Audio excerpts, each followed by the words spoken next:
de respecter les femmes qui parlent de la vie, les enfants qui parlent de la vie sur Terre. Les religions sont une idéologie qui vont aussi décrire un peu aussi la poésie. C'est des poésies où on va dire par exemple Adam et Ève ont mangé une pomme.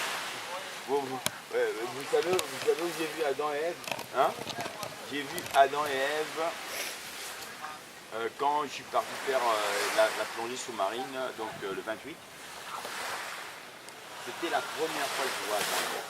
Sur une île, hein, aux yeux bleus, deux petits bambins ensemble. Il n'y a que les Allemands, des Russes. Après, oh, mais Adam, Ève. En plus, je trouvais tellement charmant, ils se tenaient comme ça, les bisous. Je vois les yeux bleus. Et je vois, et je trouvais ça tellement adorable dans les un film. Et comme je dis, les enfants sont la source de l'amour. Il n'y a aucune haine en eux, aucune différence de pensée, de couleur, aucune. Ils grandissent, ils deviennent adultes, il y a un changement. Tic, tic. Est-ce qu'ils ont été disjonctés? Peut-être. Disjonctés de quelle manière? De manière qu'on voit une différence entre un enfant qui ne vient pas faire de différence en disant de quelle couleur il est. Les enfants sont adorables, ils s'amusent, tout. Ce sont les parents qui donnent le sens de l'éducation. C'est comme un chien. Hein? On parle d'un chien. Un chien, quand il est élevé, hein, tout simplement, le chien, si tu donnes un pitbull, et que le pitbull, tout simplement, va les tuer pour manger. Ça veut dire quoi? Il tuera par rapport à qui? Par rapport à son instinct quand on l'a croisé pour devenir un tueur, ou par rapport à son maître? C'est le maître. Le maître qui en fait un tueur, le maître qui donne une conscience à l'éducation de ses propres enfants qui sont aussi des animaux, mais attendrissants. Et voilà comment les enfants peuvent devenir violents, insultants, vulgaires, n'ayant aucun respect parfois pour leurs propres parents, qui les ont donné la vie, les insultants, attendant juste parfois l'héritage de l'argent pour avoir juste le plaisir de jouir de leur mort. Vous imaginez l'injustice parfois? Et après on s'est dit, mais c'est quoi l'éducation? Donc ça dépend. Chaque parent est très différent.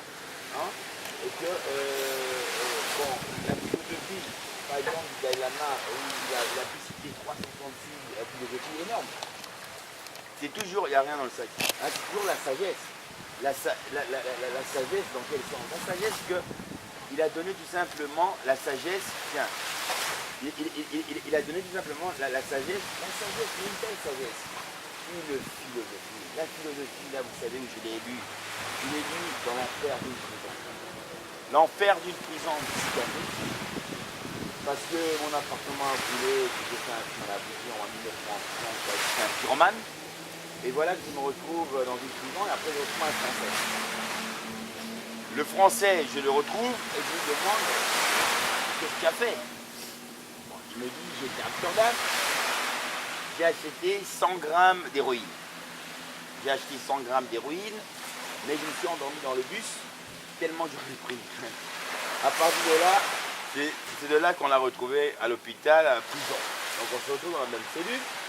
Il me dit son père est avocat, donc il a eu la chance de sortir très vite. Au bout de 15 jours, il était dehors.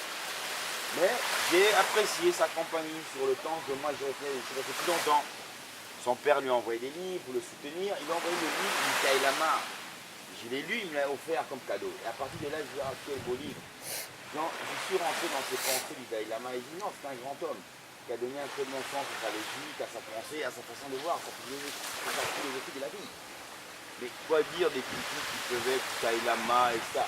Le Dalai Lama, il ne donne pas le sens de critiquer les religions, il dit aimez-vous dans toutes les religions. Ne faites pas la guerre quand même. Il n'a pas raison. Et que je suis bien fier de vous dire au monde entier que je ne suis pas lié à aucune religion, mais je suis bouddhiste.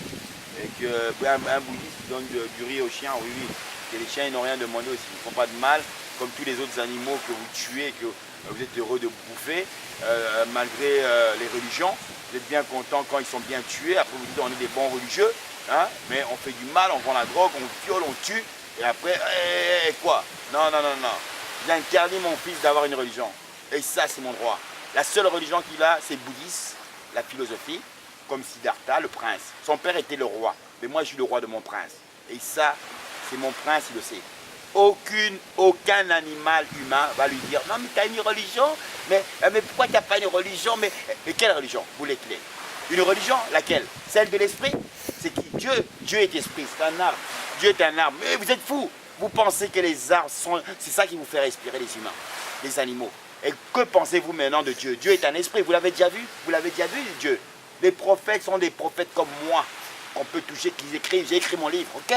À partir de là, je donne une leçon au monde entier.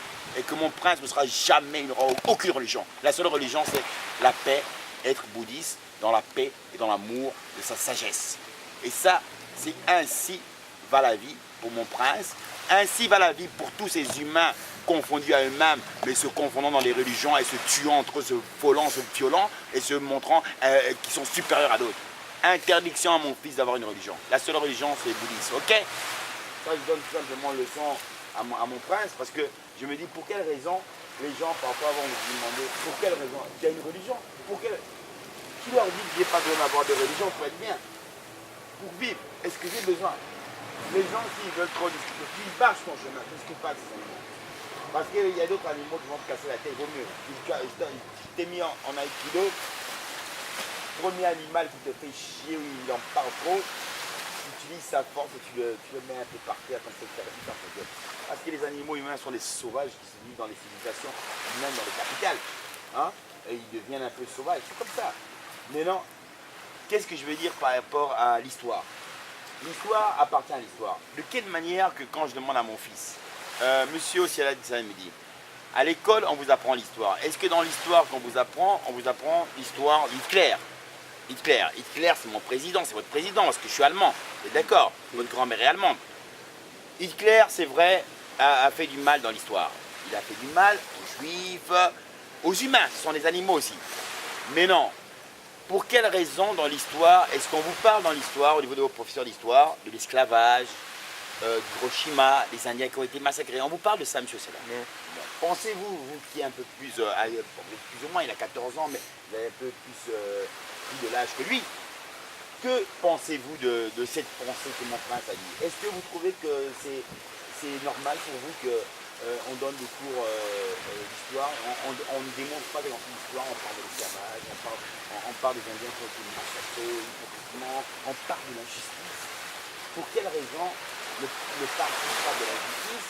Et de cette manière, il parle d'une seule injustice, c'est l'histoire de la guerre 40-44. Comme s'il n'y a eu que ça comme problème. À ce moment, je trouve que ça n'a pas beaucoup de sens de dire, mais mon prince, si tu vas à l'école, pour quelle raison? À ce moment, c'est ton père qui va faire ton histoire et ta morale. Et au monde entier, il fera la morale. Parce qu'il n'est pas hypocrite, tu vois.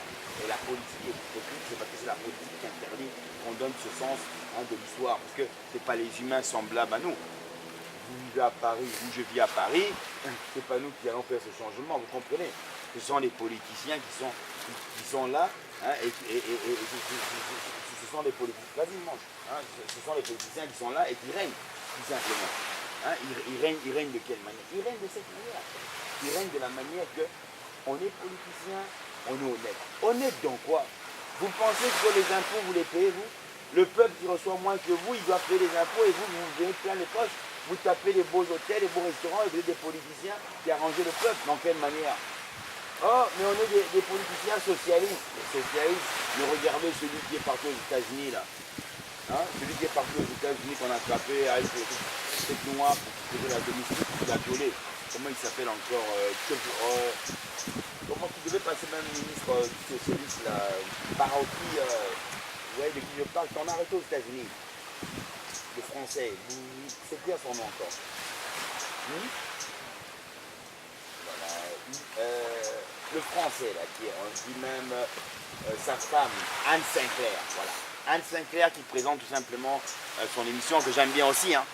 Mais Anne Sinclair, c'est elle qui avait des millions. Elle a fait sortir ce rigolo aussi, quoi, hein, sur les millions. Que ce rigolo, on dit oui, s'il n'aurait pas dû faire ça, il aurait entamé, il aurait eu le pouvoir social. Il aurait arrangé quoi de la France pour voir comment on montrait son procès? Des belles trucs,